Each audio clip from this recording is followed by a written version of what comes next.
So, welcome to. You ready, Simon? Okay. Am I in a good place for you? Sorry? Am I in a good place for you? You're. Oh, right, okay. So, welcome to Housmans Bookshop. We have another cracking talk for tonight. I originally heard Rhiannon, as she calls herself today, do a talk on Marie Louise Berneri at the Anarchist Research Group middle of last year, I think it was, and absolutely compelled her that we had to do something in the shop about it. You know, what can I say? We've had these other two guys in here before as well. You know, no, in fact, Tim Waterman, this is the first time you've been in the shop. It is? Well, So, it's not the first time I've been in here, but No. first time I've spoken here. Yeah, Bartlett UCL. So what I'm going to do is I'm going to ask Matthew to do a proper introduction to everybody and leave it from there. At the end, just two tiny wee housekeeping notes. The loos are inconveniently at the back there. The emergency exit is where you come in, and there's very little else just now. But I'll try and make a couple of announcements at the end because there's some useful stuff you might want to know about for future months as well. So I'll leave these with you just now, and then whenever you're ready for the Q&A, we'll take it from. I'll come back and blah blah blah. It's filming. Oh yeah. And just so you know, we are filming this, as I think you'll be able to guess on how many cameras here.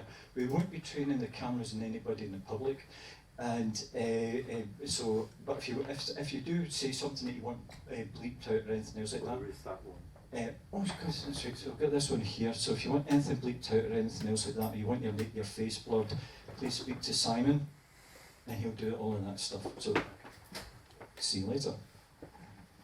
Great, right, thanks very much. So thanks for coming to this book launch for PM Press's new edition of Marie Louise Berneri's Journey Through Utopia, which is here, and there. We're going to have three speakers tonight, and then a bit of time at the end for discussion.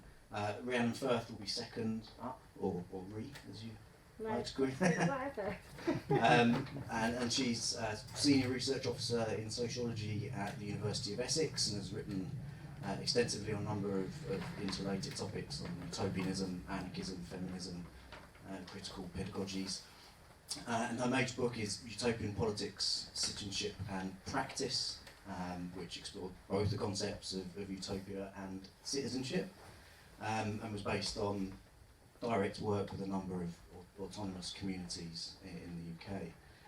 And Rhiannon has contributed a lengthy afterward to the new edition of Berneri's book that she's going to be talking you through.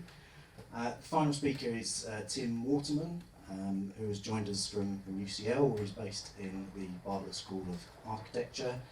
Tim has also written on a number of utopian themes from interesting angles, including things like food and taste, and he comes to utopianism as a landscape architect.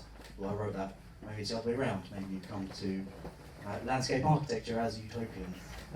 I think they're interpenetrating. Yes. And I noticed that his 600-page collection, The Routledge Handbook of Landscape and Food, that you edited, has recently appeared in paperback, which is Out in April. Oh, okay, out in April. It's an impressive achievement, and Tim's going to kind of round off the conversation tonight by bringing two contributions together and giving some reflections on the text. I'll be your first speaker though. I'm Matthew Adams and I work at the University of Loughborough. I'm co-editor with Ruth Kinner of the journal Anarchist Studies, and my work has focused mainly on anarchism's intellectual history, and that's how I've come to this project. I've written an introduction to the new version of the book that places Journey Through Utopia in the context of Berneri's short life, the immediate geopolitical circumstances that informed the book, and the broad intellectual context that shaped discussions of utopianism in the 40s and 50s, to which Berneri was responding to. So what I'm going to do, first of all, is I'm going to give a quick overview of Berneri's life and say something about this context. And I think one of the ways to do this is to reflect on how both Berneri's personal history and the ideas that she explored embodied the tensions, the crises of the mid-20th century. And I mean this, in a sense, quite literally, in that Berneri's physical movements from Italy to France to Spain to Britain and the dislocations that accompanied these moves were a result of the forces that she sought to analyse and confront in Journey Through Utopia and in her anarchist journalism. And I'm pointing here, of course, to fascism and communism and the politics of totalitarianism in general. But one of the things that she tried to emphasise was that while we can understand totalitarianism in the context of the utopian urge, it's important to remember that this is not the only legacy of utopianism. So Berneri was born in 1918 near Florence, the daughter of two influential Italian anarchists, Giovanna Caleffi, who renounced her Catholicism at the age of 15 as she came under the influence of socialist ideas, and Camillo Berneri, who had become an important anarchist theorist and activist in his own right. The threat posed by fascism confronted all Italian socialists in the 1920s, and Camillo in particular turned his attention to fighting it. But this led to one of many dislocations in Marie Louise's life when, in 1926, he was forced to flee Italy for France after Mussolini began to consolidate his power and suppress dissent. Enjoying the precariousness that is characteristic of anarchist militants, after Camillo's family eventually joined him in Paris, he was then expelled from France as well on account of his anarchist activities. And to add to this, subsequently he was also expelled from Belgium, the Netherlands, Luxembourg and Germany. Staying in Paris while Camillo moved between continental prisons, Giovanna supported the family by opening a small greengrocer's, but the real value of this shop was as a space for exiled anarchists to meet, to discuss, to debate and to think about the best ways of confronting fascism in Europe. In 1936, with revolution in Spain, Camillo seized the opportunity to participate in the fight for anarchism. Arriving in Barcelona in August, he organised an Italian column and headed to the front, resisting official overtures to secure him a more comfortable position in government, in administration. Plagued by precarious health, he was eventually persuaded to hang up his rifle and return to the printing press, overseeing a newspaper that railed against the indifference of the Western powers to Spanish events and the duplicity of the Soviet Union. And it was this, perhaps, that brought him to the attention of the Soviet-backed secret police and led in May 1937 to his execution. Dealing with the death of her father and with France looking increasingly vulnerable to insurgent fascism, this was an anguished time for Marie Louise. Her marriage to the British-Italian anarchist and eventual editor of Freedom newspaper Vernon Richards offered her the diplomatic protection of a British passport, and she left Paris the year of her father's death. Arriving in Britain, she immediately threw herself into anarchist organising, quickly becoming, in Nicholas Walter's words, the emotional and intellectual centre of the Freedom Press group. Her energy was central to reviving anarchism in Britain, which had been stirred back into life as a consequence of the Spanish Revolution. And to this she also made an important intellectual contribution. One of her key roles was as a journalist, writing for the relaunched anarchist newspaper Freedom, and before that its forerunners Revolt and Spain and the World. Her journalism was important in advancing a distinctively anarchist critique of the Second World War and the peace that followed. To this end, she railed against the duplicity of the Allies as the United States fought fascism with segregated troops, and she ridiculed the intellectual gymnastics of Britain and the United States when they allied themselves with the Soviet Union in the name of defending freedom, and then sought to rewrite their history of mutual antagonism. As she commented in 1942 on the Allied media's sudden veneration of Stalin, Stalin is successively the protagonist of parachutists, a technician, the Pope's friend, the brother of colonial people, Buddha with multiple arms, or the Trinity, the Father of the people, Jesus Christ, and spiritual power. He has not yet been portrayed as the Holy Virgin, but that will come in time. She reflected too on the Allies' double standards in dealing with European refugees, something that must have reminded her of Western indifference to the plight of those rebels fleeing Franco. She noted how journalists and editors shed tears over the martyrs of Hitler's regime, but when groups of Jewish refugees managed to escape, they were left bobbing in boats off the coast, denied entry. How different it was, she reflected, if you were a Yugoslav princeling or a Dutch princess. All of these themes, her personal history and the struggles between fascism, communism and liberal democracy that shaped this history in general, come together, I think, in Journey Through Utopia. In writing the book, Berneri was working in a post-war intellectual context that saw the emergence of a powerful critique of utopian politics. For these thinkers, figures such as Isaiah Berlin, Karl Popper and Hannah Arendt, who were themselves often refugees from totalitarian experiments, recent history had well and truly discredited utopian thinking.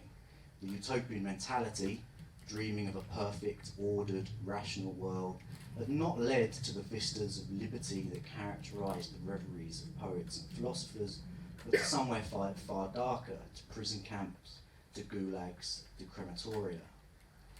There was, they argued, a clear line between history's utopians and the blueprint deterministic utopias of social engineering that were Nazism and Stalinism. Seen in the cold light of post-war Europe, the era of utopian politics was dead, and that was a good thing. As a tradition, anarchism has, to a degree, shared something of this reasoning. Rudolf Rocker, for example, once argued that anarchism is no utopia of a perfect social order. It rejects all absolute schemes and concepts. It does not believe in absolute truth or indefinite final goals for human development. Yet this wasn't a perspective shared by Peter Kropotkin. As Kropotkin argued on various occasions, as long as ideas and sketches did not become blueprints, thinking concretely about the kind of world you wanted to live in, its institutions, its structures, its values, could clarify thought and embolden action, not necessarily suppress it or confine it. Berneri's book, I think, I think one way of approaching Berneri's book is to see it as something of a third way in some of these debates. She accepts, I think, much of the critique of someone like Popper or Berlin, and I think much of this critique is in the anarchist tradition before Berlin or Popper intervene in the 40s and then 50s. Frequently, utopian sketches from Plato to More to Cabet to Edward Bellamy enshrine anything but freedom. They're regimented and dictatorial and stifle free expression, love and liberty. But, echoing Kropotkin, she didn't think that this meant abandoning the utopian method was the only option. Indeed, looking at the post-war world that made Popper and Berlin reject utopianism, she countered that the state of Europe in these years made utopian thinking all the more vital. As she wrote in the opening words of her book, "Our age is an age of compromises, of half measures, of the lesser evil. Practical men rule our lives. We no longer seek radical solutions to the evils of society, but reforms. We no longer try to abolish war, but to avoid it for a period. We do not try to abolish starvation, but to set up charitable organisations." Against this, against the bureaucratic liberalism that was rebuilding post-war Europe in its own image, as technocrats padded around. So can you just give it another shot? Just speak into it for another second and see if it works. Just speak into it again. Hello? There you go. Yep. Again, I was reaching the best bit as well. Okay. Right. Against this, you have to edit this out so it looks seamless. Against the bureaucratic liberalism that was rebuilding post-war Europe in its own image, as technocrats padded around freshly carpeted conference rooms deciding the fates of millions, the energy and adventurousness of the utopian dreamer might just remind us, even after everything, that another world was possible.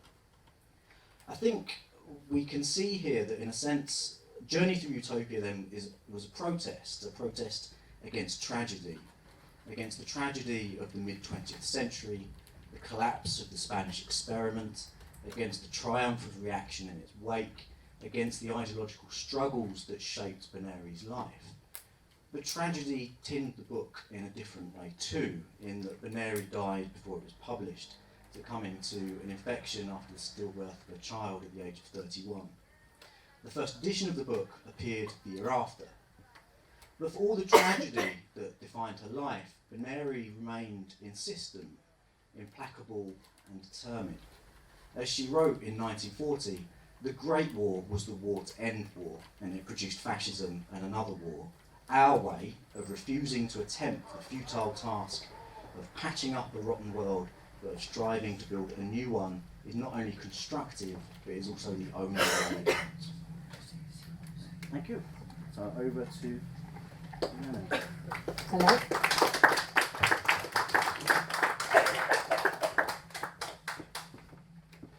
Hello.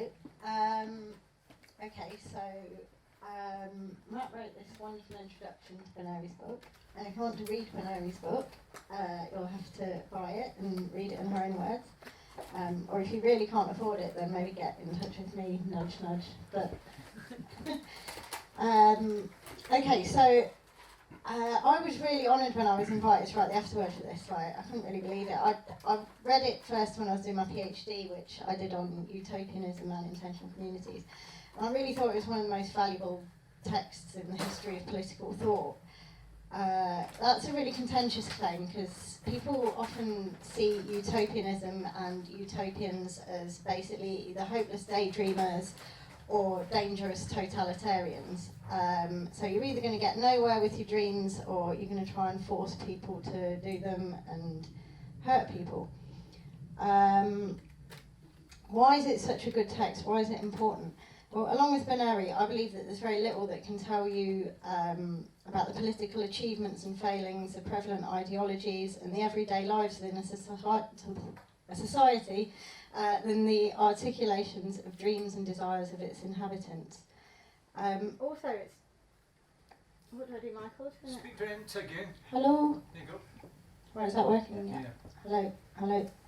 Okay, it's also really accessible and enjoyable and easy to read, which doesn't happen a lot in academic political theory. So when I stumbled upon it when I was doing my PhD, and it just basically gave a really accessible introduction to the history of political thought since Plato through its utopias, from an anarchist perspective. Yeah, I couldn't believe my luck when I first read it.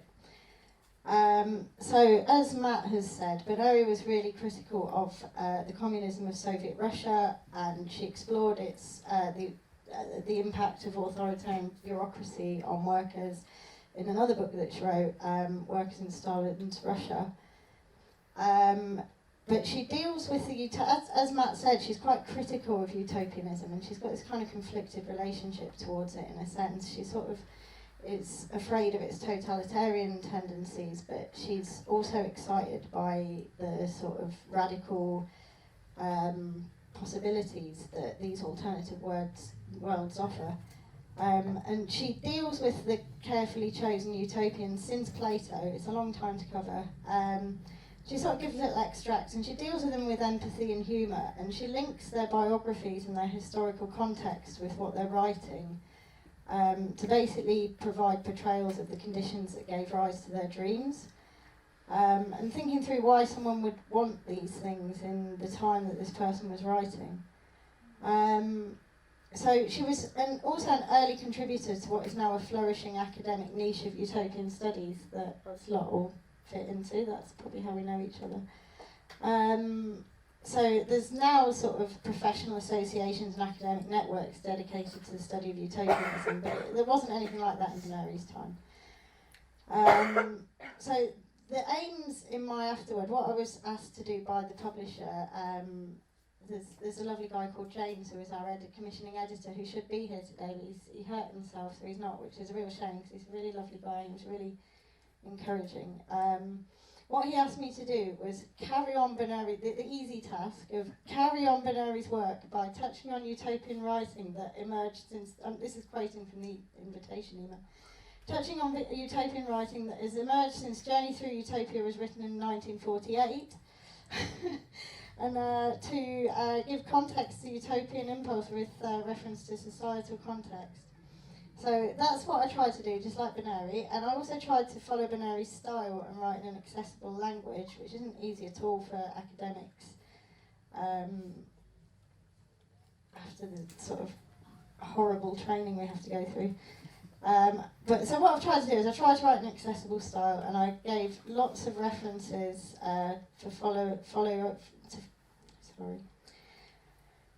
lots of references for follow-up reading. So the idea is that if someone's completely new to utopian studies, like Berneri imagined her audience to be, I hope in my afterword, what's happened since Berneri, you can sort of dip into it and you can like follow it up by looking at the references, and it's got some sort of recommendations for further reading. Okay, so, and there's also a historical narrative in the afterword, and I talk about the sort of proliferation and diversification of anti-authoritarian and anarchist utopias since the demise of the Soviet communism, and then what I believe has been a sort of disintegration of this positive utopian impulse since the kind of end of the 70s, since neoliberalism and its policies have come into full force and utopian movements have been suppressed. So what does utopia mean? Well, the word utopia comes from Thomas More's 1516 novel, and it's a pun on 3 Greek words. There's ou, which means no, EU, so OU, no, EU, good, good, and topos, place. So utopia is a pun that basically means the good place that is no place.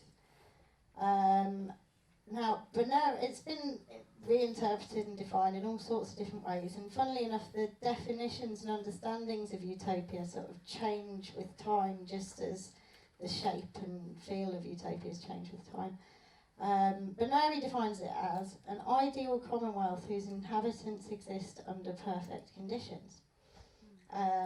Now, in academic utopian studies, it's fairly commonplace to reject this idea of perfection. So, like in colloquial English as well, if you call something utopian, like if the Sun or the Daily Mirror calls like one of Jeremy Corbyn's policies utopian, what they're implying is it's impossible, it's kind of too perfect to be true. There's that old phrase, oh, it sounds alright in theory, but it won't work in practice. So therefore, it's likely to be oppressive, totalitarian, chaotic, a mess, blah blah. Contemporary utopian studies people tend to reject that idea of perfection because they think it excludes things that ought to be included, like the original novel by Thomas More himself, which didn't claim to be perfect and had lots of jokes and satire and imperfection. And a lot of people think that utopias are just left-wing, but they're not. You can have, like, fascists have utopias too, which is something that I discuss in the afterword as well. And there's also a kind of capitalist utopia of free markets and free trade. You know, there's a utopian idea behind it. We might not like it, but there's a sort of utopianism there. So how do you define utopianism? You can't say it has to be left-wing, you can't say it's perfect. Is it maybe a description of an ideal society or a fiction? Not necessarily, because people can also like live utopias, and they can bring utopias to life by having a utopian community, which is what I did my PhD on. So people these days academics, it's very disputed, but the definition tends to emphasise the function as a sort of process of social dreaming. And the emphasis is on sort of critical and creative and transgressive functions of thought. So the idea is that when you create a utopia, whether it's a work of fiction or it's a community or it's a practice, you're opening up a gap between kind of your thought and everyday practice in mainstream society and the sort of categories of the existing system, and sort of you're opening up a space for something different, and that can have a political and subversive function. So you're creating a space where institutions, norms and relationships can be organised according to a radically different principle. And this can also mobilise emotions and feelings, for example, hope and fear and desire, and that can translate into political practice. The idea is if you make an imaginary society that makes everyone feel something, then people might do something. Or you can create the society you want to live in the here and now. So it's the emphasis on socio-political relationships that distinguishes utopias from science fiction. So in science fiction it has a similar role, but usually there the difference can be biological or geopolitical. Okay, so in the afterword I talk about a lot that Matt just talked about how in Berneri's life there was a sort of very polarised environment where the fascists stamped out. There was a polarised environment between the fascists and the Stalinists, who both stamped out most other revolutionary strands throughout Europe. So it got to a stage where utopianism was associated with these two very polarised forces, and non-radicals were critical of the idea of utopia in its entirety, leading to a widespread anti-utopianism.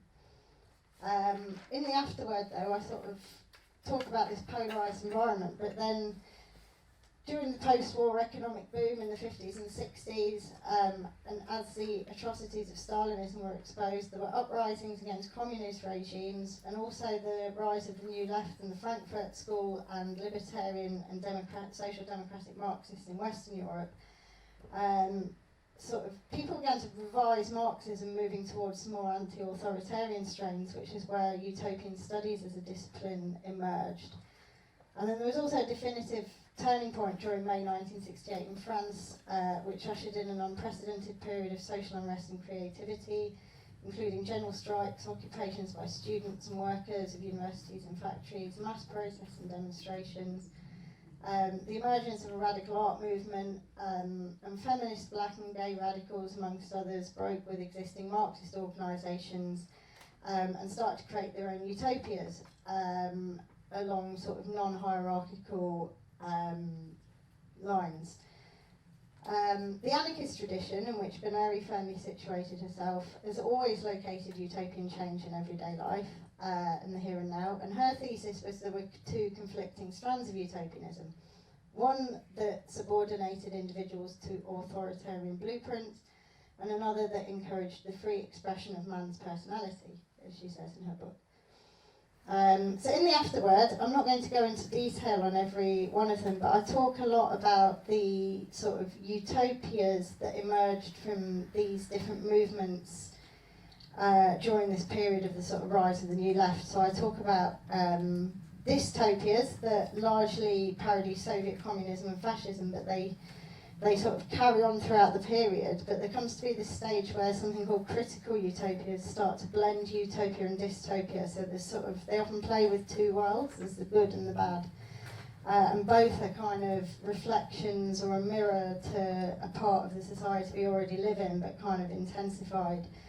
And the critical utopian genre includes feminist and queer utopias, black utopias, non-Western and post-colonial utopias, and ecological utopias.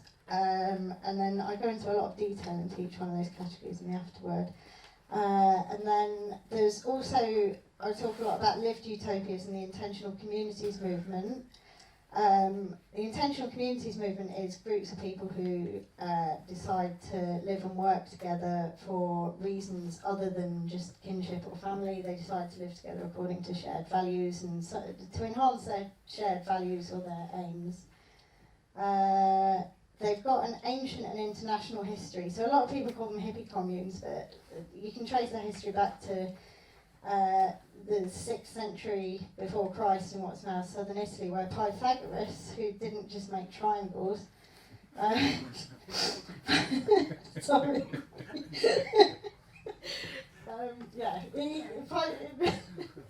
Pythagoras had an intentional community based on vegetarianism, spirituality, and equality of the sexes, which not many people know. No, but it's triangle.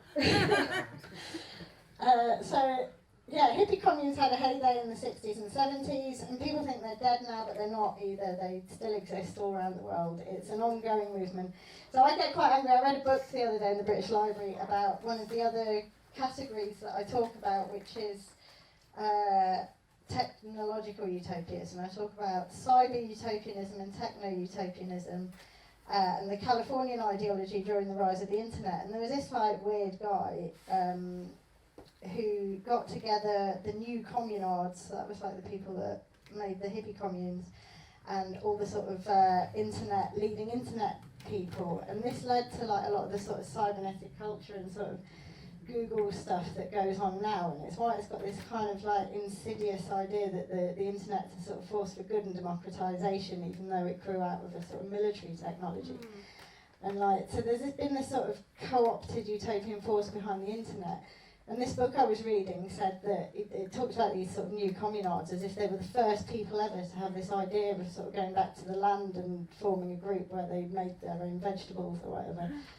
Grew, sorry, not made. But yeah, that's been going on a long time anyway. And other things I talk about in the book are educational utopias and critical pedagogy, so people that set up free schools. Again, it had a heyday in the 60s and 70s.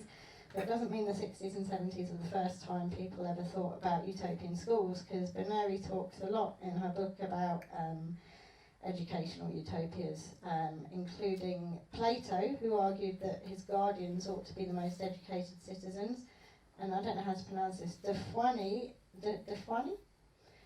who was an early advocate of lifelong learning, and he set his utopian school leaving age at 35. So I talk a lot about the relationship between anti-authoritarian education and utopia. And then I've got a section on architecture, planning and utopia. I'm not going to go into detail because I think I'm probably running out of time. And my friend Tim here, who comes next, has just submitted his PhD today. Oh no, not submitted it, printed it. Printed it. On architecture, planning and utopia. So I'm going to skip that section because there's someone here that knows more about it than me. Also talk about post-left utopias, and I talk about DIY culture and autonomous social movements, particularly, this is sort of my coming of age politically, was the rave scene and punk and the traveller scene and the erstwhile free festival circuit, eco-protest, reclaim the streets and all that kind of thing. There was a utopian element to that, and I discuss it in the book. And then I talk about the cyber-utopianism thing, which I've already referred to. I also talk about disaster utopias, which is going to be an increasing thing, I argue. It's people coming together and forming mutual aid communities after natural disasters like hurricanes. I talk a bit, but not much, about far-right and alt-right utopias, which I don't like. And then at the end I talk about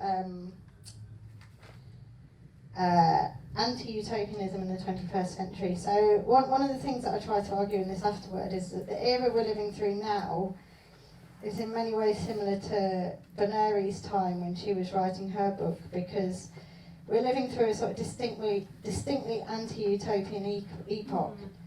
Neoliberalism has anti-utopian elements. For example, Francis Fukuyama said that we've reached the end of history, and Margaret Thatcher said there is no alternative. The idea is that liberal democracy has triumphed after other utopian alternatives have proved unviable. So social movements and insurgencies of the 60s, 70s, and those that sort of drifted into the 80s and 90s produced many of the utopias described in this chapter, were subject to counterattack by securitisation, various laws and the people that enforce them, and also capitalist co-optation in the late 1970s and during the 80s. So they were basically crushed by police or repackaged and sold as consumerist ideology. And in my conclusion, I tried to predict what's going to happen to utopianism as a kind of human impulse next. What happens next? So I've said that if capitalism collapses in a new dark age, utopianism may develop along the lines of disaster utopia and catastrophe fiction. If, on the other hand, capitalism accomplishes another of its periodic epochal transitions, Technologies such as AI, machine learning, human augmentation and robotics will provide the basis for alternative imaginaries, such as transhumanism and accelerationism, and critiques of this, such as eco-utopias. Most likely, given uneven development and uneven crisis, a combination of the two will happen. But I do believe that utopia is likely to revive from its current slump. Yeah.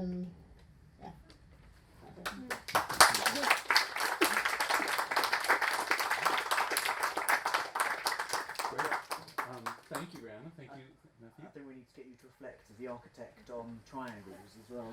Triangles, yes. No, I won't even try. I won't even try this. I'm sure there are jokes to be made. But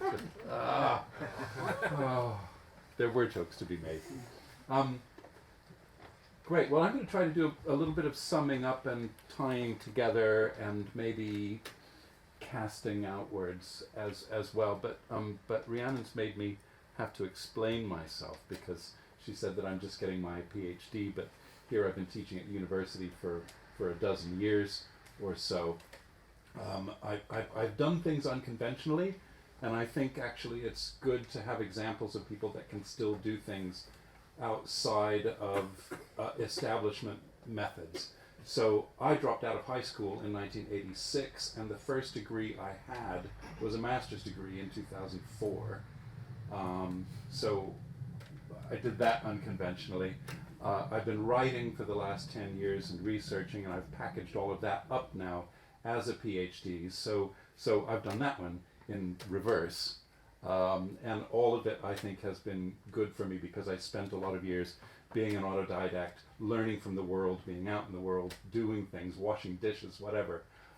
So I think, and I did all of that with anarchist sensibilities, and I think as an anarchist, you really do, one of the first questions you ask is, how do things work?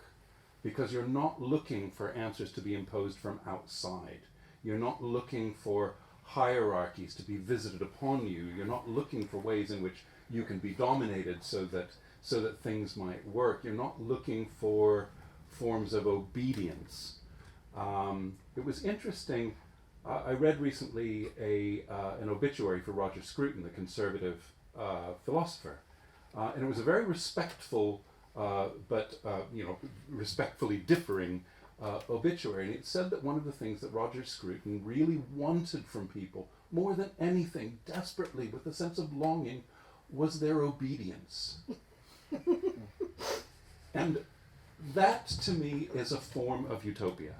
To think that people are going to behave is, actually maybe that's just delusional rather than utopian. So actually, to be truly political means looking at people in places and figuring out how they do things together, how they make worlds together and imagine their future lives together.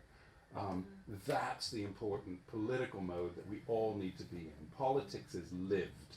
Politics is in places. Another thing that I might need to explain is, why is a landscape architect up here talking about politics and talking about the future and talking about literature? Landscape as an idea has developed quite a bit in recent years through a deeper questioning of its etymology and such. So landscape as a word means land shape, the shape of the places that we live in, but also the suffix is cognate with ship. So we can think about landscape as a land ship in the same way that we think about friendship or fellowship or comradeship or stewardship. It's a two-way relationship. It's mutually constitutive. And to me, that idea fits very well with ideas of mutual aid in anarchist philosophy. We are building the world together, which means a relationship with ecology and society and social ecology, as Mary Bookchin would have called it. Right. So that's the sort of sensibility I bring to the reading of this book, and I was also in the very fortunate position of not being part of the book as it came together, so I could just read it and enjoy it, which hopefully many of you will as well. And I have to say that the book does everything it needs to do so beautifully. It's a difficult and troubled time that Berneri is writing in. It's a difficult situation that she has moved out of in her life with, coming from a radical family in a time of fascist persecution. There are many lessons in it for nowadays when fascism 2.0 is on the rise and when anarchist, communist, Marxist ideologies all need to try to find common ground to fight these forces whose utopia is only for them and not for the rest of us who are going to be consigned to some dystopian Earth when Elon Musk blasts off to Mars with a spaceship full of nubiles. What else to say about this? Matt's foreword does a magnificent job of setting up the historical context and helping us to understand Berneri and her point of view. So we're given, in clear, concise language, an excellent introduction to the person who's writing the book. And it's so important to know who is writing and where they're speaking from. And in fact, Berneri is really speaking from a place that is both political and that is also about her family's history of flight. So where she's coming from, the landscapes that she's come through, and the way that politics was constructed in those landscapes is hugely important to the construction of the narrative of the book itself. Then Berneri's writing, which is often dense, but always instructive. Again, she takes an anarchist point of view, which says that I'm not going to think of this just beginning with the question of how nations work.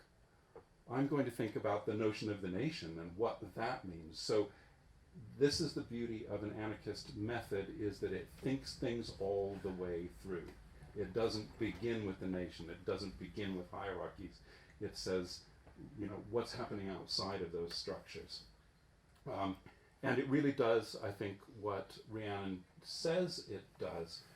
It is an extremely valuable text in the history of political thought, of political theory, and its development from Plato to 1949, which was when she died, I think. She was born in 1918. I think she wrote it in 1948, in about 3 months or something she wrote it. It's quite astonishing. And it also kind of, the question that was in my mind the whole time is that actually, if she were alive today, she would be like 101. So it's improbable that she'd be alive. But a mind with that comprehensive a view and that much amazing skill in synthesis, what would it have been if she'd had another 50 years of life to continue developing that? So the challenge that I felt, the gauntlet that was laid down, is that somebody else has to finish this thinking. And in many ways, Rhiannon's afterword is doing a great deal of that work. It's written with the same kind of clarity. It's beautifully constructed in that it helps us through understanding a variety of different utopian constructs. And it all swims into focus at the end. You get that 50 years of history that follows Berneri's death concisely in the afterword. The only thing that I was wishing maybe further is that Rhiannon would continue channeling Berneri and write the next volume. Go ahead and do the whole thing. So I have a number of notes, but I think perhaps it's useful just to end by thinking about where utopianism goes from here, and maybe how it can be a glue or a way of binding ideas together on the left to begin to create unity again. A lot of the utopian ideas that were bandied about at the turn of the 20th century were at a time before leftism had congealed into various jealous camps. There was a lot of discussion. So Peter Kropotkin, for example, knew William Morris, knew Ebenezer Howard, new, these people were all talking to one another and falling in various places on the political spectrum, but they were respectful of each other's positions. And I think the other thing that they were also respectful of was the possibility of utopian horizons. To say, if we can't talk about what a perfect world might be, then we have no way of constructing a better world. We can't begin with the assumption that all that we're going to do is to reshape reality, however narrowly defined that might be in any present time. It really is about casting outside of that. And then I think that now we also have imperatives. We have imperatives like climate breakdown and what that's bringing to us. We have imperatives like overcoming fascism 2.0. We have a lot of hard work that needs to be done.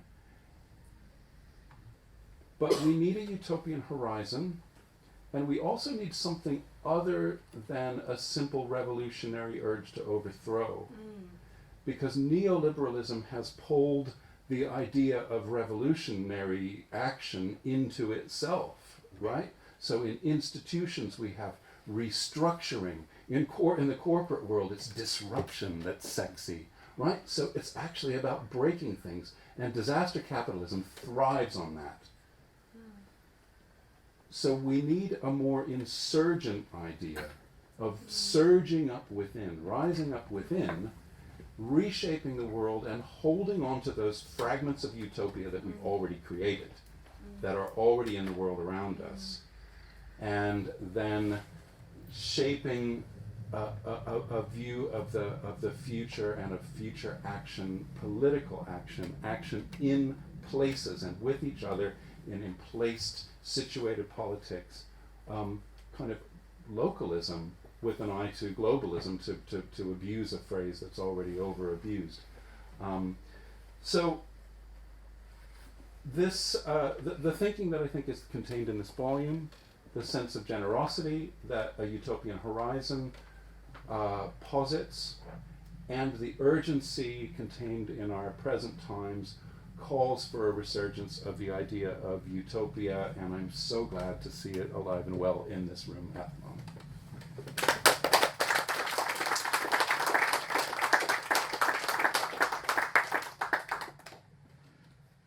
Well, my God, that was bloody good. Anyway, right, so it's the usual thing, Q&As. You're all good with this? I've got two already. I'll do you first because you had your hand up, and I'll move on to you next. Thank you. Sorry. Yeah, this actually, I didn't mean to come tonight. I thought we would come to something else, but I'm glad I did. I think I went to the wrong bookshop, but anyway. I'm really glad I'm here, because it really fits in with what I went to last night, which was interesting, because I actually went to Global Justice Now, and I actually went to the climate justice group there, and there were several talks being presented, and they were really about utopia, an alternative way of being, and actually it fitted in very much with what you've just said, because there were three different discussions had, and they were very much utopian ideals, because there was a lady saying we need to go back to sort of commons and having common land and common law and common, shared ownership, and people not sort of grabbing capitalists and saying things are theirs when actually it's part of a community and part of nature. That's very much utopian, and it was lovely to hear what you were saying, because it really complemented around this change. And you've got, the ideas like systems change.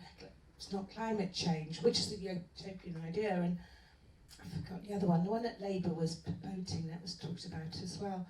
The green change thing, can't remember. Green New Deal. The Green New Deal is also quite a utopian idea. So that was being discussed, and there was also Still a deal. It's a deal, but it's quite a utopian deal, isn't it? I mean, let's face it, it's touching on utopian. Yeah.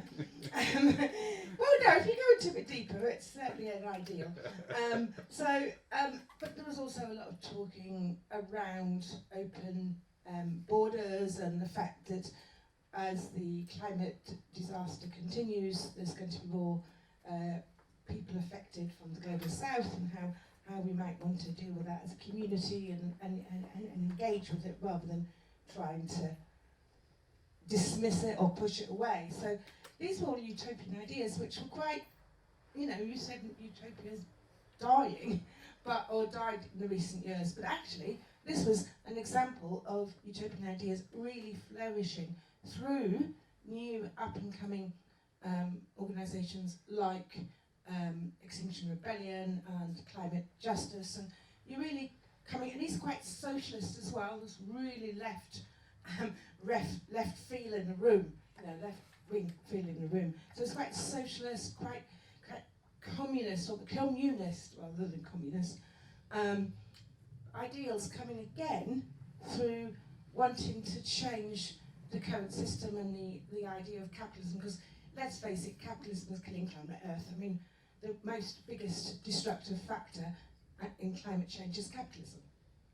And I've read the book Capitalism versus Planet Earth, and that's a very good read. So these are alternatives that are both socialist, utopian, and up and coming. Thank you. I just thought you wanted to I'll know what just your pass thoughts it over were. to, and then go, do you want to Yeah. reply just now? No, well, take a few if you like, or Mhm. what shall we? Okay, Yeah. right. So, it was very complimented. Hi, I just had a simple question about Marie Berneri. She's active in the late 40s. Another exiled left-wing writer who was a bit influential at the time was Simone Weil. Do we know if there was any sort of obviously Simone Weil died a few years earlier, but her work was discussed a lot in the late 40s in various. Do we know if Marie was aware of her, or if there was any cross-commentary? I mean, I don't know. No, I don't know. Yeah, I mean, I don't know. Oh, sorry, are we taking a few first? No, tell you what, if you want to reply to it now, and then I'll pass it to Cathy. Well, there was the first lady first, but is there any way to distill the question? I'm not quite sure what you're asking me to. The question was, sorry, a question was what your thoughts were on what I was discussing, because they sort of fitted in with what this gentleman was saying, but it also sort of, you said earlier that that you felt that the utopian way of thinking had almost died down recently, and I think that this is That's a new not quite- growth. And I just wondered what your thoughts were, and I know that's not exactly what you said, forgive me. Yeah, for no, it's not raising quite it. my argument. I mean, my argument is that almost everything that's political is utopian. I mean, everything that's politically motivated or motivated by desire has a kind of utopian impulse within it. It's just that some forms of utopianism are quite kind of free, anti-authoritarian. There was, in fact, it's Berneri says it a lot better than I do. Where did I? Yeah, so she she says it a lot better than I do. So basically, the idea is that there's two types of utopianism, and one of them's a kind of anti-authoritarian one that allows the free expression of desire, and it kind of accepts that different people have different political desires and allows them to play with that. Whereas the other one is very much a kind of totalitarian blueprint program, which is like, this is how things should be. And I believe that when politics becomes more polarised, which I believe it is at the moment, utopias become more like that. They become more aggressive and more authoritarian. And I think the left is a bit like that at the moment. You're free to disagree with me, and it sounds like you had a really good experience at this recent event that you went to, and maybe things are changing because it's a while I've been to something, but I certainly think there is a kind of aggressive and polarised edge to kind of radical politics at the I moment. feel changes in the air. Okay, I'm glad to hear that. Yeah. And then the second question about Simone Weil, I've got no idea whether they knew each other or influenced by each other, I'm afraid. I also love Simone Weil's work. I think she was more of a philosopher, and she was sort of dealing more in the realm of sort of philosophy and ontology than politics and active anarchism, so it could be argued that she was an anarchist. certainly by what she said and wrote about. And then she was also an activist, I believe. She went and worked in factories and so on. But I think her work was very squarely situated in philosophy. Yeah. Yeah, I mean, I don't know about Bay either. I've written about Herbert Reed a bit more, and he's someone who's a bit more kind of tuned in to some of the kind of philosophical currents that were that formed the backdrop of kind of anarchist work in these years. And he does mention Bay, but that actually comes a bit later. It's more in the 50s for him. So I don't know whether that kind of reflects when Bay is kind of taken up more by anarchists. So I don't know, in short. One more thing to add to that is that I've been trying to do a little bit of research recently into the relationships, early relationships between people like Kropotkin and Ebenezer Howard and eventually Patrick Geddes and Lewis Mumford in the United States. And that's incredibly difficult work to do, to figure out these associations that are often hidden. And if people are writing from an anarchist perspective, often it's not stated. They're afraid to own up to that, or they won't own up to that, or they use other words to describe it. So it's incredibly difficult. And I think that that's a huge area of work that needs to be undertaken in the history of anarchism, is to try to piece things together, even if it involves a little bit of hearsay here and there. But there's a lot of important work in anarchist history just to try to figure out who was talking to who. Okay, we've got Kathy here, far away. Thank you for your talk. I'm looking forward to the book. And I have a question, but what you just said, Tim, I wanted to tell you something. I spent a month at the Harvard Library a year and a half ago, and I was reading the correspondence of Joseph Ischel, who was an anarchist printer, and he corresponded a lot with Patrick Geddes. And I didn't know anything about Geddes, and so I didn't take note of it. I was looking for something else. But when you said that, I realized that's a great example of, if I knew more about Geddes and could think of his connection to Mumford, I might have read those letters in a different way and pulled a different thread out. Did you write about Ischel recently? Yeah. I read that. It was a beautiful piece. Thank you. Yeah. Thank you. So that, to my question is, I'm wondering if any of you know, or if someone has written about that I could read, Berneri's work on the journal Freedom. How was she involved with the journal? I mean, I've read the Freedom in that time, and I've read the war commentary and all that, so I know what's published in the pages, but I don't know the backstory. Yeah, I mean, when I was putting the introduction together, I mean, the main, I mean, she doesn't figure as prominently in that story as she should do, I think, and I think that people like Nicholas Walter wrote several occasions about Berneri, but she tends to be a more, not as prominent in the kind of more mainstream history. So, like David Goodway, for instance, I don't think she figures very much in Anarchist Seas Beneath the Snow. Yeah, so I don't think there is a huge amount of work on Berneri's time with Freedom at the moment.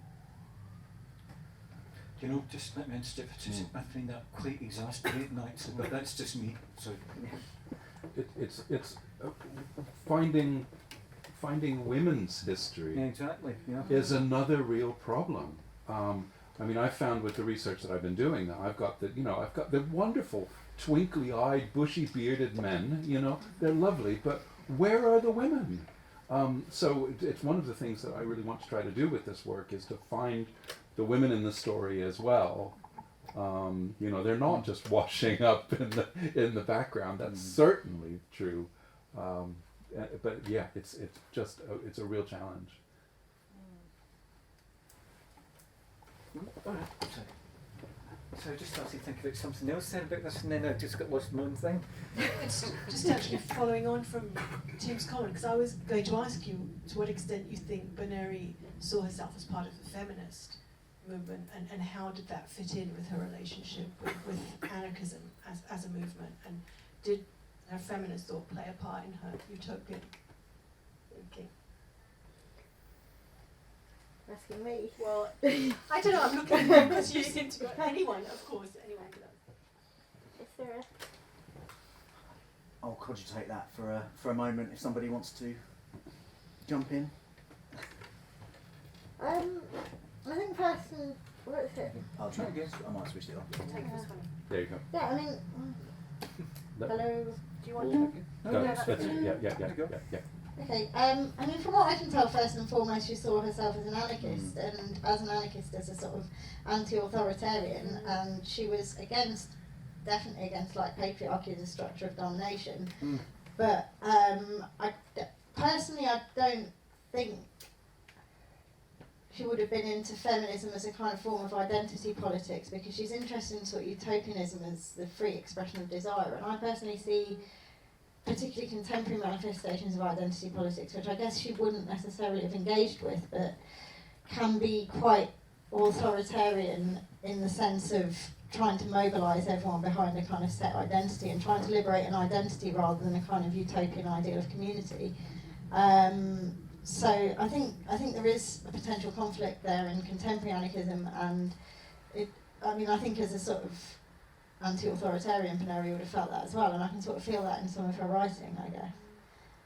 Thank you. Yeah, I mean, I think it's, my assumption would be that it's really through her anarchism that she arrives at that. And I mean, that can be explained biographically as well, obviously, in the sense that, you know, having two anarchists as parents kind of helps direct you in certain ways. I mean, maybe also to say that in the early history of anarchism, it's very hard to pull feminism and anarchism apart, actually. They seem to be very much embedded in one another, particularly in the writing of Emma Goldman, for example. But with Emma Goldman also that created some tensions with the movement, so... But, Tension isn't a bad thing. No, it's a good thing. Well, back in my early days, I was always called a utopian or an impossibilist, right?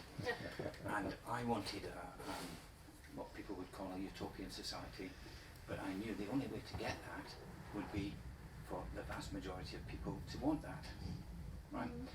And the problem is, as I've got older, I see all these control freaks and people who want power and trample over others. So, to me, that is a big barrier to achieving things. And then just a wee thing on women. My great aunt was an explorer in the early 1930s in Tibet and Himalayas, and she was a utopian. She wrote about the Tibetan wheel of life and how you can live to 150. So, you know, wasn't quite an anarchist, but a utopian. They've seen some Dorothy's hand here. What was her name? Jill Cosley Bad. Thank you. One of you used the, I can't remember the exact phrase, it was the idea of a utopia on the horizon, and it brought to my mind the idea of, medieval idea of a pilgrimage, which was to a space that was transformative rather than residential, people being drawn to that. And I wonder if that's reflected in any of, you know, Berneri's ideas.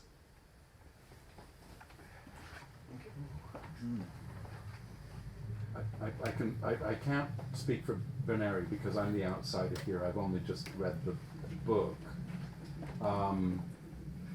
But very usefully, some of the directions that utopian studies are going in is to try to speak about non-Western utopias, sometimes which involves looking at religious forms of utopianism, and the pilgrimage is one of those forms, and it's not far-fetched at all, because so many utopian narratives precisely take the form of a journey to a destination where some sort of transformation occurs, where some learning happens, so that the pilgrimage is very much a form that holds that those kinds of ideas together. the way in which those ideas play out within Berneri's work, I can't speak to. Yeah, no, I'm afraid again that's something I'd have to think about. I suppose, I mean, one of the things that strikes me about Berneri's book, and I think you can read it kind of two ways. There's one case that it kind of makes for the kind of radicalism, you know, the radical context of the book. Okay, it's about a kind of response to fascism and communism, but it's also kind of pitched at liberal democracy, I think, and it's about the ability to do things differently, not necessarily in these kind of grand ways. It's just emphasising the possibility that you can think differently. And for many of the utopians that she considers, their utopianism, in the sense that it's, you know, in the form of dreams and so forth, is just a way of kind of advancing social criticism and making a case that, you know, you can lead different kinds of life, but you can also you know, just think in different ways about the world around you.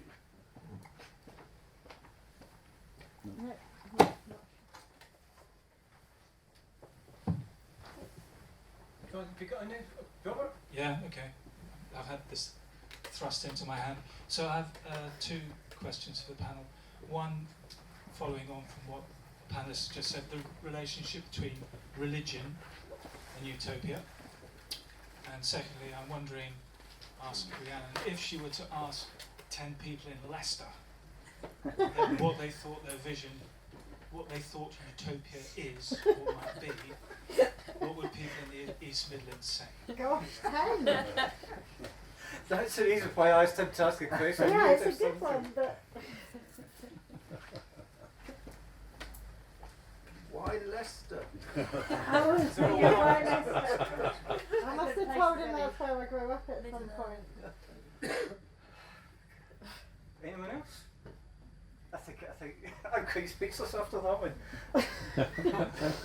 I hope perhaps you'll be able to respond to this one, if not to the previous one. But I also will take it away from Berneri and take it away from the dirty, corrupt, tired old world and ask us to look at the shining new world sailing towards a glistening future. A long time before Berneri, when the Pilgrims set out in the Mayflower, which is exactly 400 years ago. There'll be a lot of anniversaries this year. And I wonder what shape we would like those commemorative events to have, or shall we say the side events which might attach themselves to the official events over the next few months. Because this was a group, among other things, of people who saw themselves as creating the city on the hill, the New Jerusalem, the shining utopian possibility. There was a lot of other stuff going on as well, but that is one of the things that was going on. And I wonder what we might like to add to that this year. So what say you going? I can try. I can try.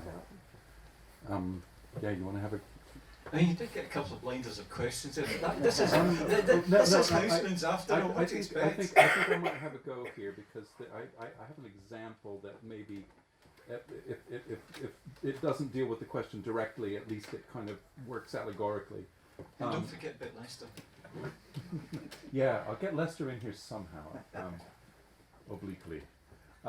But a couple of years ago, I spoke at Cornell University in the States, and it's such a vaunted institution, and it's on top of a hill, and it's, you know, it is a utopia. And I spoke to the students about the fact that they were going to university in the shining city on the hill, and what a American ideal that was. But what's really interesting about the contemporary university is that it still is that utopia, right? The idea of the university is utterly utopian in many ways, you know, that will educate mind and body. The classical liberal education is, you know, is a beautiful thing, is a beautiful idea that's perhaps impossible. But the neoliberal institution is also an anti-utopian institution, in that it says, you know, I'm sorry, you know, you're stuck with the way the world is. There is no alternative to economic liberalism, and the future will be marketized, or it won't be at all.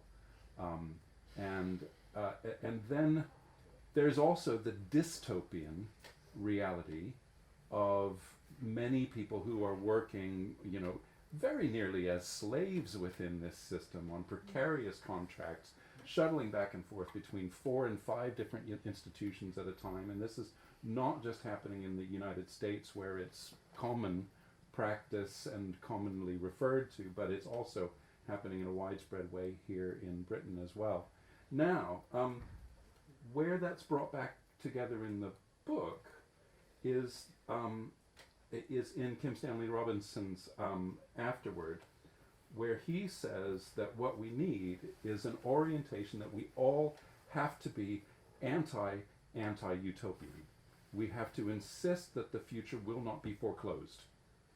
And then he writes, one way of being anti-utopian is to be utopian, which I think is quite lovely and simple, and there it is, right? We do need to remember to demand the impossible.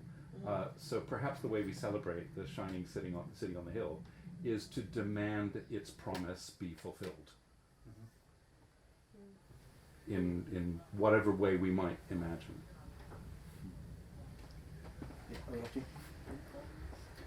Give the microphone a second. Yeah. Oh. Try this one. Try this one to see maybe a Hello? look. There you go. Okay. Wait, I'm trying to remember. There was a question about religion in Utopia. There's been a few questions about religion in Utopia. I'm going to give a confession, which is that the publisher James applied a lot of pressure to me to do a little section on religious utopias, because I didn't do one, and he made a big deal about it, and I just refused because I was like, I wouldn't know what the hell to write. So I don't know what to answer to these questions either. It's not my area, and it just everything that I wrote in this afterward was stuff I'd already thought about, written about, and sort of processed in some sense, so I could just like write it.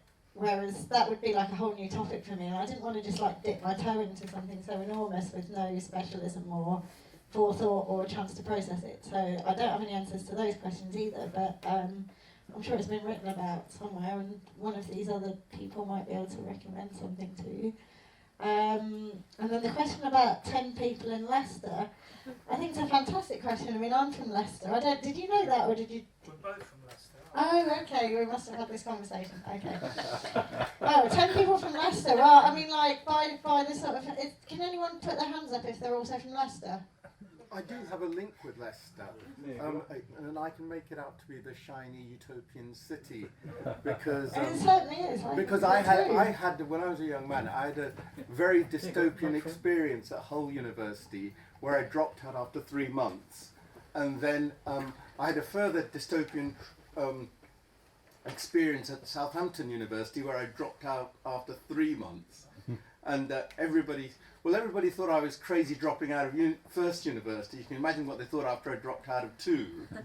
And the idea was that I'd had 2 bites at the cherry and nobody would ever touch me again with a barge pole. Well, my view was that I'd been attacked by a man-eating cherry and had taken bites out of me. So I was visiting Leicester once, and I thought, there's a university here, and I thought, I'll just drop by the Faculty of Law, see if they'd even consider me going there. And to cut a long story short, I did go. I hadn't formally applied there, and I went to see the admissions student, the Faculty of Law, and he said to me, and he offered, after about half an hour's chat, he offered me a place there and then, even though I hadn't formally applied, and this was amazing to me, and I said, why are you reacting to me like this? He said, listen, Surinder, there are a lot of nasty people in this world, and you've just met more than your fair share. And they were fantastic as an academic institution, and they also, because nobody had ever properly told me what was wrong with my eyesight when I was gradually losing it, and they even, the faculty there, my tutor, got me in touch with the Royal National Institute for the blind, and there I learned how to adapt to blindness. So to me, Leicester is the utopian city on the top of the hill. I mean, I also think there's a lot of utopian aspects about Leicester, and when I moved it, I really missed it. It's an incredibly diverse city. It's incredibly multicultural. It's the sort of multiculturalness of Leicester. It sort of works a lot better than, for example, Nottingham, where I moved afterwards. And I think the answer would be, if you ask 10 people from Leicester what the utopias are, they'd probably be very, very different utopias. It looks like there's quite a lot of anarchists from Leicester, from the sample in Housmans Bookshop of Leicesterians, but yeah, I don't know. What do you have an answer to that? Not really, but I suppose if you're working out the way forward, you probably need to have a vague understanding of what people are thinking. And if you are hoping to encourage people to think utopian, then it's probably a good idea to know what they're thinking before you take on that adventure, I guess. So I'm just interested to know what this audience thinks people are thinking. I mean, my approach to dealing with that question would be to set up some kind of critical pedagogy workshop or something. Like I did Tim's laughing because he attended one of my workshops quite recently. Yeah, I'd do some kind of workshop. It was great fun. Yeah, I'd have to do some kind of workshop. I mean, that's the thing about anarchism, it's all about the sort of small scale and the situated, so it's not about sort of extrapolating sort of what's best for an entire city or what an entire city thinks. It'd be sort of about creating very sort of situated practice, which is probably something Tim can talk about more than me. I think there's a difference between the kind of knowledge that you get from the person in the street, and the kind of knowledge that people create together. So you know, if I were to approach people in Leicester, I think I would have the same instinct. I would want to get them talking rather than just voicing the first thing that came to their minds in front of a microphone, in a way.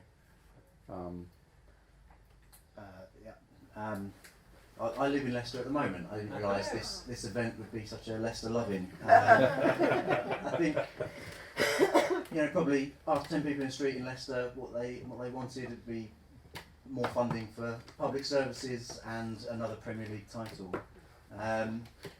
The religion has, as Rhiannon's kind of pointed out, has come up a few times in this discussion.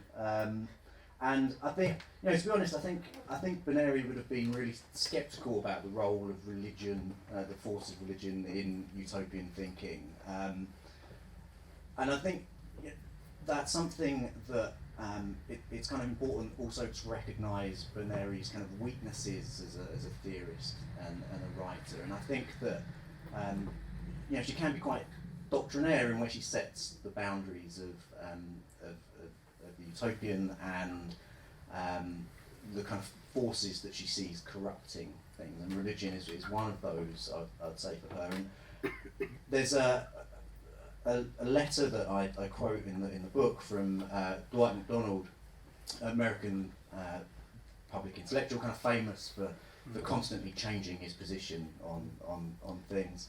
And he's writing to George Woodcock, who was a very close friend of Berneri's, with reflections on meeting her. And he says that, you know, he says this in kind of terribly elitist language, but I think it does point to something about the way that Berneri wrote and thought about some of these issues. And he says that she seemed to have been much more of an anti-intellectual party organiser than I myself like or admire. I've got the impression she believed in sacrificing one's more difficult and esoteric ideas, that is one's real ideas, as against party slogans and moral tags, in order to educate and be understood by the common people. I have long believed this is a bad idea, and especially foolish, because I don't believe the masses are thus educated or even moved. I think, you know, we can reject MacDonald's kind of not even implicit elitism here, but it does point, I think, to a certain kind of sectarianism that I think Berneri did have, and I think that does come across in her journalism as well, and is different, I think, to some of the other thinkers that were in the milieu at the time. That people like George Woodcock, people like Reid, who are rightly criticised by anarchists for often moving away from anarchism, but seem much more kind of open to different currents of ideas. But as Tim kind of pointed out, that if Berneri had lived for another 50 years, the kind of direction that she would have taken would have been something that would be very interesting to see, because this is the culmination of her intellectual career, and I think it is kind of noticeably different from her journalism. So you can see her, I think, on this journey to kind of writing different kinds of criticism. So that's again one of the tragedies that the book points to, is the fact that her story was shortened. Do you have any idea about how she was regarded, generally speaking, within the anarchist milieu in London? I know you did that quote earlier on, but generally speaking, have you got any impression? This kind of goes. I think it's unsatisfactorily treated in the literature, and this goes back to kind of Kathy's point earlier, that she appears in a lot of scholarship as the kind of femme fatale of anarchism, and the idea that kind of everybody's in love with her. Yeah. And that, I think, does a real disservice, because that's something that's figures in the way that. Well, keep on. It's just it's technology. It's utopias. So I think that still kind of figures in the way that she's framed in anarchism, but actually her contribution is far more important than that. Mm-hmm. And her journalism too, for all its kind of shortcomings, I think in sometimes being quite sectarian, she is applying anarchist ideas to the rapidly changing events of the 1940s, and doing it in a really kind of interesting and distinctive way. And I think that as I said, that kind of points to gifts that it's so tragic she didn't have the chance to develop more in different projects beyond this. So if you were a student again and you've seen Marie Louise Berneri stuff on the shelf, would you be just as happy to start working on it again? Yeah. It's just easy to read, and I don't find a lot of stuff easy to read, especially not political theory, even though I've got a PhD in whatever. Like, a lot of stuff's just a slog, whereas you can just, it's a page turner. Yeah. It's good. Well, unless anybody else has got any other questions, we'll finish off the announcements. Any other final questions? Okay. Who are they after? Sorry? Who are they after? Oh, probably after the lot of us, in one way or another.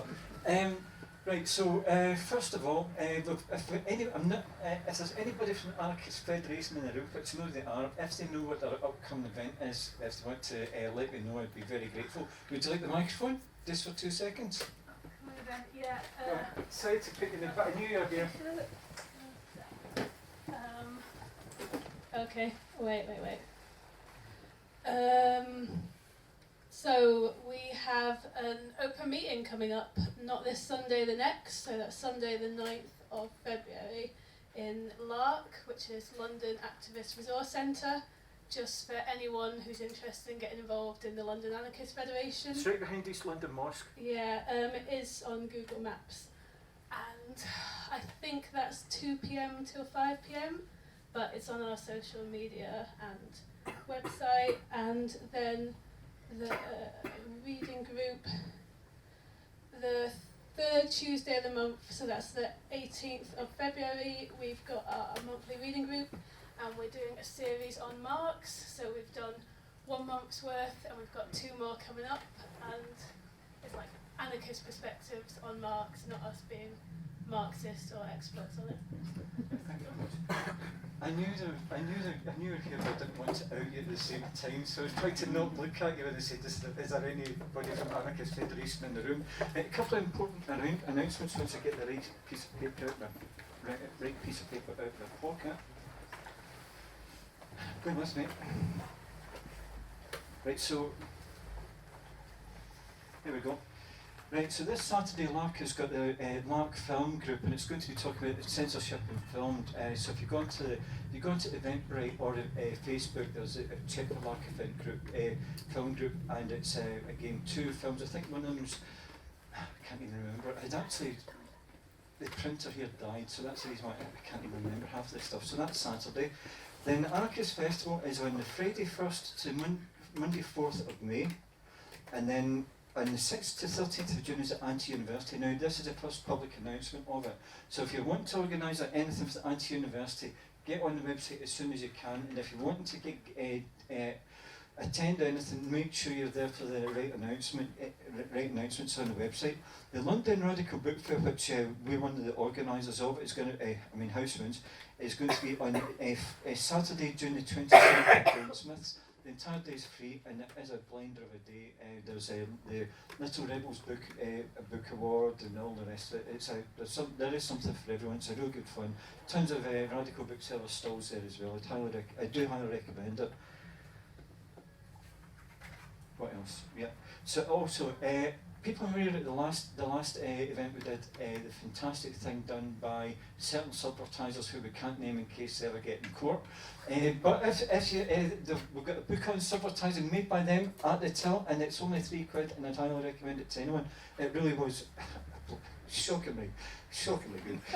The final thing is I've got here, and I can barely actually read my own handwriting, even though I know I'm one of the organisers, is our next event is in Thursday, March 27th. We've got Erica Leglise and Carol Levy talking about occult and anarchism. Now if you're not into occult, that's good, I'm not either, but I can tell you what, this is very interesting.